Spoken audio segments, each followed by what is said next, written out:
Welcome to ECN Trade Daily Video. Before we begin, it should be noted that any advice is of a general nature only and that your personal circumstances have not been taken into consideration.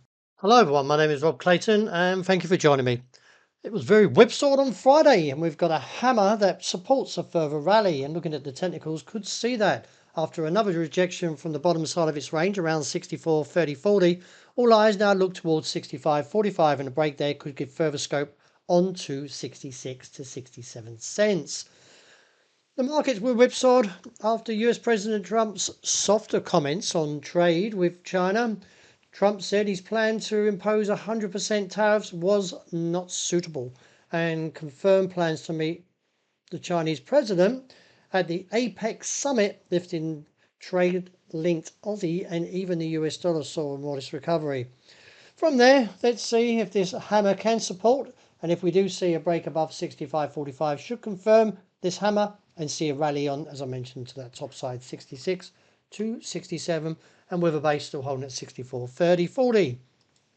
The euro giving a little bit of profit taking, but nevertheless it still remains somewhat bullish, and I still feel, even though we did get a rejection from that level of 117.55 area, we could see a break above there and see a rally on to 118 to 119. I still feel there is potential projection towards that top side as a base is forming.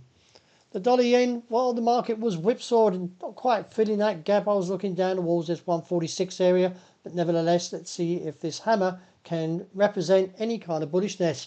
I feel not, and I still believe the market is vulnerable to the downside and looking towards that 146 and 145 as a projection and reassess from there.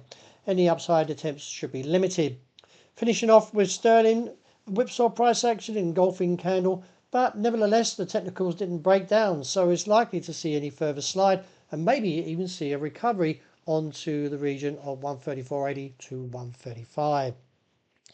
Whipsawedness comes back to gold, as we can see here, and staged an all-time high, but a little bit more profit taking come back into play. And why not? Because we are extremely overbought here and very overheated ADX, and therefore could see a pullback somewhere to around 4,215.16, or a little bit further, that is towards this region of 4,180, and reassess. Wrapping up with oil, still a little bit oversold. I've got a Dragonfly Doji here that could support a further recovery, so keep an eye out, and if so, look on to the region of $59 to $60 a barrel, and the base still likely to hold around 55.30.70 where I've outlined here. Well, that's a wrap. Thank you for joining me, and as always, look out for intraday report, and I hope you enjoy the great start to the new week.